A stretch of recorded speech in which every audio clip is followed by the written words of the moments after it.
दोस्तों, देर में ही सही, लेकिन जयंत चौधरी को अब समझ आ गया होगा कि उन्होंने समाजवादी पार्टी का दामन छोड़कर और बीजेपी का दामन लपककर बहुत बड़ी गलती कर दी है। जो पार्टी एक वक्त में बिल्कुल रसातल में थी, उसे अकेले जयंत चौधरी अपने कांधे पर उठाकर ऊपर नहीं लाए थे।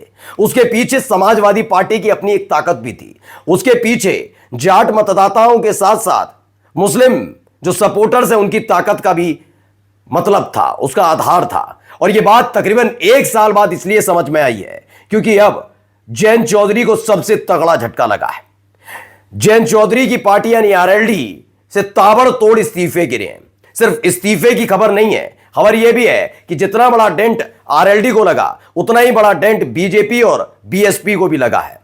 और यही आज मैं खबर दिखाने जा रहा हूं कि एक तरफ शिवपाल सिंह यादव का ऑपरेशन पूर्वांचल चल रहा था, जहां पर एक एक राजनीतिक पार्टी जो पूर्वांचल से संचालित होती है, वहां पर उनके नेता पार्टियां छोड़ रहे हैं, तो वहीं दूसरी तरफ पश्चिमी उत्तर प्रदेश में भी चाचा यानी शिवपाल सिंह यादव का जलवा देखने को मिला है।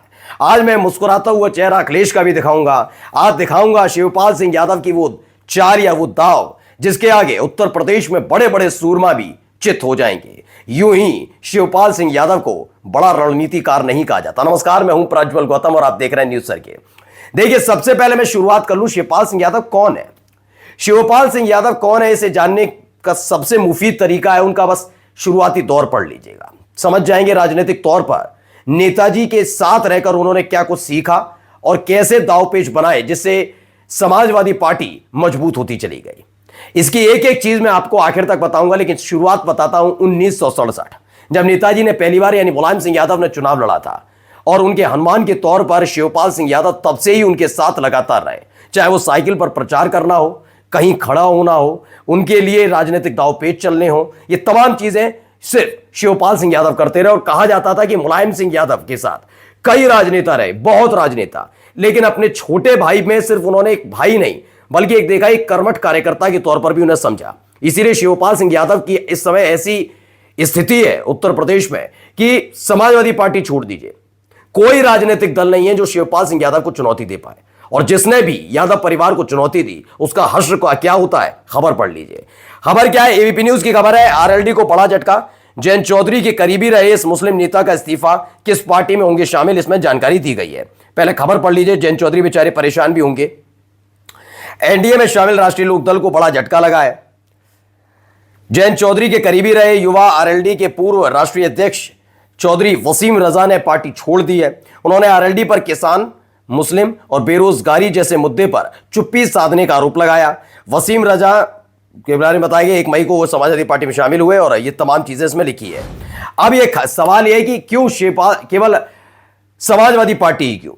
भाई कहीं और भी जा सकते थे, लेकिन नहीं। देखिए, जो एक पूरा सिनेरियो चाचा भतीजे ने मिलकर तैयार किया, उसका सबसे मुफीद फायदा, सबसे बड़ा फायदा जो हुआ वो कहां हुआ? लोकसभा चुनावों में। भारतीय जनता पार्टी जो कहती है विश्व की सबसे बड़ी पार्टी, इनका तो बस नहीं चलता, वरना मंगल ग्रह पर भी कहते हैं, दावा करते हैं कि उनसे भी सब सारे ग्रहों से बड़ी पार्टी। खैर, इन्होंने नया नया दावे करते रहे। इधर ये कहां पर आ गए खिसककर? 33 सीटों पर, 62 से सीधे 33, 29 सीटों का घाटा। और इधर क्या हुआ?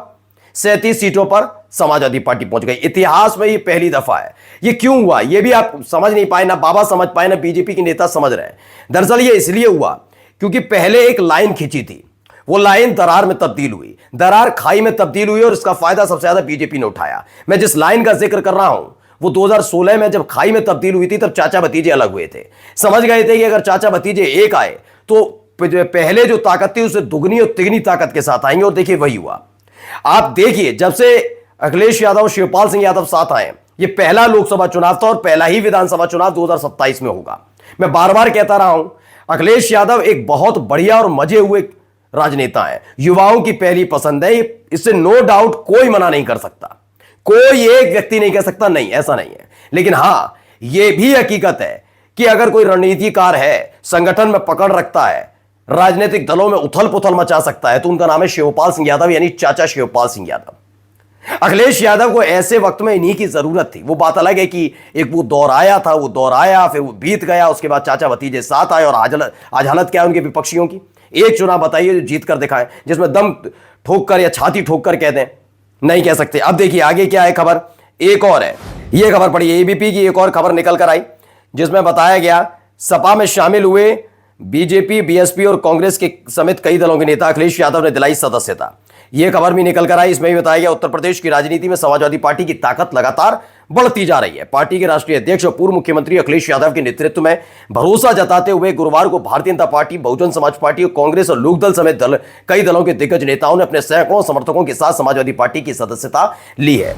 अब यह हालात क्या है कि ऐसे हालात हैं जब 2 साल मात्र रह गए, 2 साल रह गए अभी चुनाव आने में। वैसे 2 साल का एक लंबा समय है। मैं फिर बता रहा हूं कि बिहार और उत्तर प्रदेश राजनीति के गढ़ माने जाते हैं। उत्तर प्रदेश में 80 सीटें हैं लोकसभा की और सबसे ज्यादा विधानसभा की सीटें 403। लेकिन उस लिहाज से अगर बिहार को देखा जाए तो उससे बड़े सूबे हैं, जैसे महाराष्ट्र उससे बड़ा सूबा है, कई सूबे उससे बड़े हैं, जैसे पश्चिम बंगाल चले जाइए वो उससे बड़ा सूबा है, उससे ज्यादा लोकसभा और विधानसभा की सीटें। फिर भी बिहार की राजनीति और उत्तर प्रदेश की राजनीति दिल्ली की राजनीति तय करती है। यह हर कोई जानता है कि इसमें छिपी हुई बात नहीं है। लेकिन खास बात क्या है यहां पर? खास बात यह है कि बिहार में जो चुनाव होने जा रहे हैं और इससे पहले उत्तर प्रदेश में 2027 में चुनाव होंगे, दोनों ही जगह आप देखिए कि 1 साल पहले, चुनाव के ऐलान से 1 साल पहले ही माहौल बनने लग जाता है।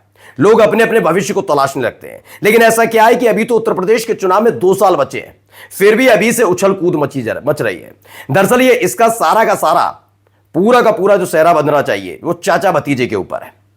मैं बार बार इस बात का जिक्र इसलिए चाचा भतीजे का जिक्र कर रहा हूं क्योंकि आप अखिलेश यादव की समाजवादी पार्टी एक वक्त में कितनी कमजोर होती हुई नजर आई थी। मतलब मैं खुद कहता हूं कि समाजवादी पार्टी के कार्यकर्ता भी हताश नजर आते थे। वो जरूर कहते नहीं थे खुलकर, लेकिन अंदर खाने कहते थे कि दोनों को साथ आना चाहिए। यही हालात शिवपाल सिंह यादव की पार्टी का भी था।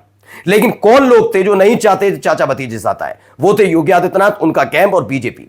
वो जानते थे जिस दिन ये साथ आएंगे दनादन इस्तीफे गिरेंगे। अब आप सोचिए, सत्ता में कौन? बीजेपी। मुख्यमंत्री कौन? योगी आदित्यनाथ। योगी आदित्यनाथ के लिए क्या कहती है मीडिया, या जो इनके बिठा रखे हैं अपने अपने सोशल मीडिया पर दिहाड़ी मजदूर? भ्रष्टाचार के खिलाफ नो टॉलरेंस, ये कर देते हैं, बुलडोजर बाबा काउंटर करते हैं, ईमानदारी, भ्रष्टाचार गायब, घोटालेबाज गायब, माफिया का पता नहीं, तमाम बातें कहते हैं ना। लेकिन इनकी अपनी ही पार्टी में इनके खिलाफ, यानी योगी आदित्यनाथ के खिलाफ खड़े हुए लोग हैं। बीजेपी सत्ता में और बीजेपी ही देखिए, बीजेपी टूटती हुई नजर आ रही है। बीएसपी होती तो मैं मान भी लेता अकेले। आरएलडी इसलिए है क्योंकि आरएलडी को अगर किसी ने वाकई पावर दी अजीत सिंह के निधन के बाद, तो जयंत चौधरी के राष्ट्रीय अध्यक्ष बनने से नहीं हुई थी। ये वो भी जानते हैं और जाट मतदाता भी जानते हैं। ये कई ऐसे मुद्दे थे जिन मुद्दों को लेकर जयंत चौधरी ने उठाया, लेकिन उसके पीछे अखिलेश यादव की रणनीति रही थी। लेकिन आगे जाकर जो जयंत चौधरी ने किया उससे जाट मतदाता भी नाराज हुए।